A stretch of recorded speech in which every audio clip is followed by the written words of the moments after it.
Hey everyone, it's Mike, and we've made it to lesson number 8. This is the final lesson, point of control wrap up, and I'm going to try and put everything together neatly for you so that hopefully you can go forward and you can understand point of control in your trading. So before I begin, a brief disclaimer. This presentation is for educational and informational purposes only, and it should not be considered a solicitation to buy or sell a futures contract or make any other type of investment decision. Futures trading contains substantial risk and is not for every investor. An investor could potentially lose all or more than the initial investment. Risk capital is money that could be lost without jeopardizing one's financial security or lifestyle. Only risk capital should be used for trading, and only those with sufficient risk capital should consider trading. Past performance is not necessarily indicative of future results. Alrighty. So we've reached the end of the Power of Point of Control course, and by now you should not only understand what point of control is and what it means, but you should also know what to look for when looking at point of control. While every bar will have a point of control, not every bar is going to have a point of control that means something important. There are times when there will be something in the point of control so obvious you'll kick yourself for not seeing it earlier. One of the things that we all suffer with, I think, in trading is we tend to overthink what we're seeing, right? And don't overthink it. Try and keep things as simple as possible, right? In trading, I want to say less is more, but put things in everyday context that you can understand. And when you start thinking of the market in terms of value, it really is going to help your trading. Trading and analyzing, though, are two different skills. Being able to pick out areas to trade is one thing, but being able to actually trade based on your analysis is another.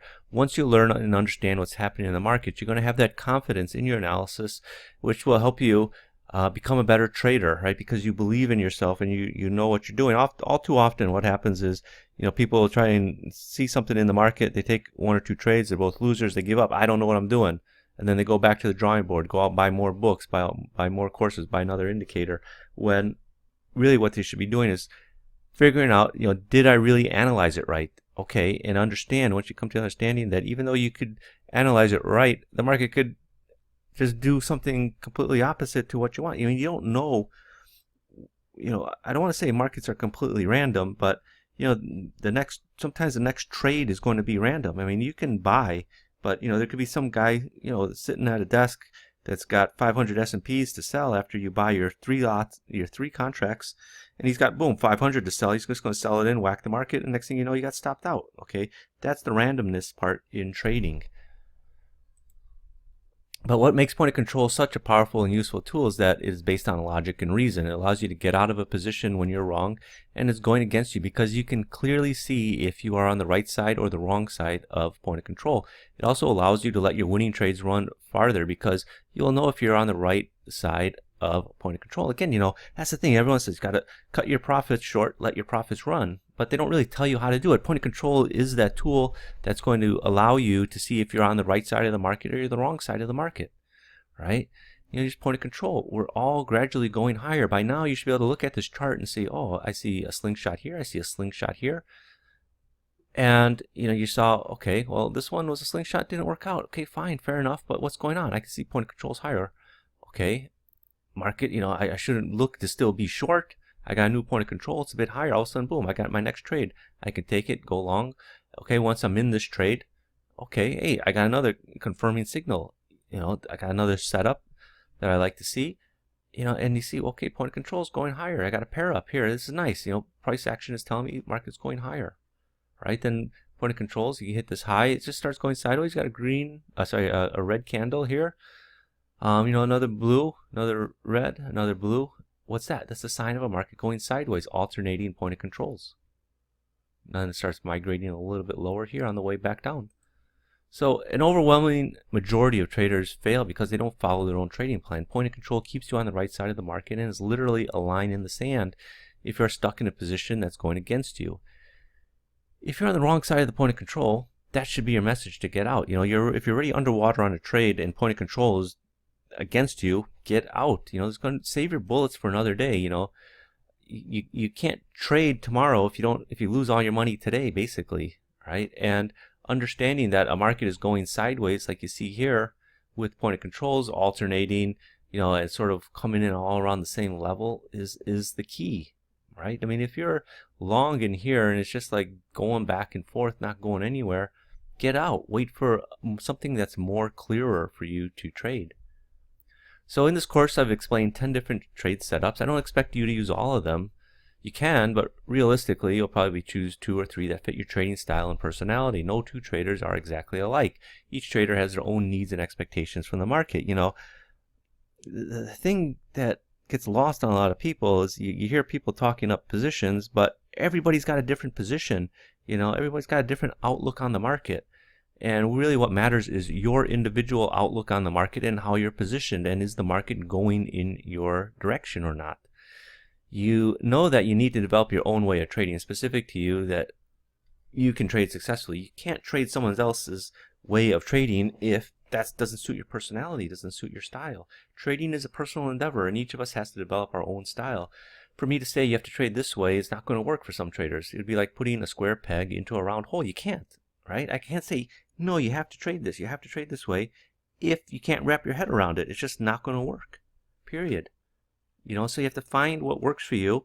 I got a course on Delta specific to just Delta. This is a course specific to point of control. For some people, after I released the Delta course, I got messages from people saying, hey, that's great. I've added Delta to my trading, and it's helped me, in this way, it's helped me, get bigger winners, and it's helped keep me on the right side of the market. And that's what I want this course to do for you as well, for everybody. Honestly, I'm here, I'm just trying to help, right? I'm not here trying to grab money. I'm really giving you this information that you probably never thought of before, and how you can apply it to your trading.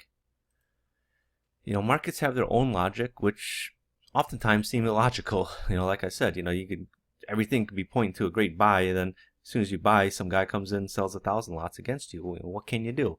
That's where it seems illogically. But once you understand the logic of what moves the market as well as stops the market becomes your best buddy. Volume is important in analysis, but it's often overlooked. Don't overlook it. Volume can help you anticipate market movement, and more importantly, the beginnings of a trend. Everyone says a trend is your friend. Yeah, that's great, but you got to make that first step in the friendship, right? You got to see when a trend is starting to develop. My daughter's in kindergarten, and first few days she didn't know anybody. It's a new school for her. As she starts developing friendships, then she becomes more friendlier. And it's just like with the trend. Trends start from markets that are going sideways. Nothing's happening until some things start clicking, and you see it with the order flow. You start seeing point of controls migrating in one direction. That could be potentially a start of a trend. For example here, right? Market's just going sideways, point of control, then a lower point of control, a higher point of control, a lower point of control, lower, higher, lower, higher, lower, higher, lower, lower. Boom. What do you think the market's going to do? Rally up? Yeah, it can, but right now it's more inclined to go lower, which it does. Boom, boom, boom. Hopefully you would have seen here. Oh, look at this. I got a slingshot trade right here. Market rallied up, right? Then it's just going sideways. So a slingshot trade right here, honestly, too, that you should have picked up. But watch these point of controls. Boom, boom, boom. That's your sign. In case you missed this trade, catch this one. That's why I present 10 different setups, is so that you can see the different things, and hopefully use them and look at a chart and see these things just jump out at you time after time. I've had the good fortune of being around successful traders pretty much my entire trading career, since I started on the floor, and, working my way through various trading companies. So I've seen what works and what doesn't, but more importantly, I've seen and learned the characteristics of successful traders. They trade what they see, not necessarily what they think. It's not an ingrained, or it's not an intuitive thing, or trading from the gut. They look at the chart, they see it. Okay, that's where I think that's where we should be going based on what I'm looking at. Not thinking, oh, I think we should go up because price traded here one time. They're trading what they see. More importantly, they're patient and willing to wait for the right trading opportunity to pull the trigger. They don't take marginal trades. They don't trade for excitement. They do the necessary research work, analysis, and even homework to hone their trading skills. Even if that means, on a weekend coming into the office. Well, most people, retail traders, trade from home, but there are people that have a office they'll go to and do their research. Maybe it's quiet there. They find the time when they're not going to be bothered to do their research, whether it's in the middle of the night, whether it's on the weekend. It varies from person to person, but they do the work. They don't sit back and just want to be everything handed to them. No, they realize they have to do the work. And then after a while, everything, they get into routine and they understand the markets because they know what they're looking for. They understand, they look at enough charts, they see things over and over developing. That's what makes people successful, is doing the work. There's no other way around it. You got to do the work. Now, I don't think you have to spend 10,000 hours in front of a screen. I mean, nobody's got that amount of time, but will it help? Yeah, possibly. But I wouldn't put I wouldn't stake myself on sitting in front of a screen for 10,000 hours expecting to become successful. After, I think it should be a lot shorter. I should think if you're going to dedicate at least 3 months of your life to sitting in front of a screen, hopefully you could pick up enough stuff to be able to survive at the very least. So this concludes lesson 8. This concludes the entire course. Thank you and happy trading, everyone. Bye-bye.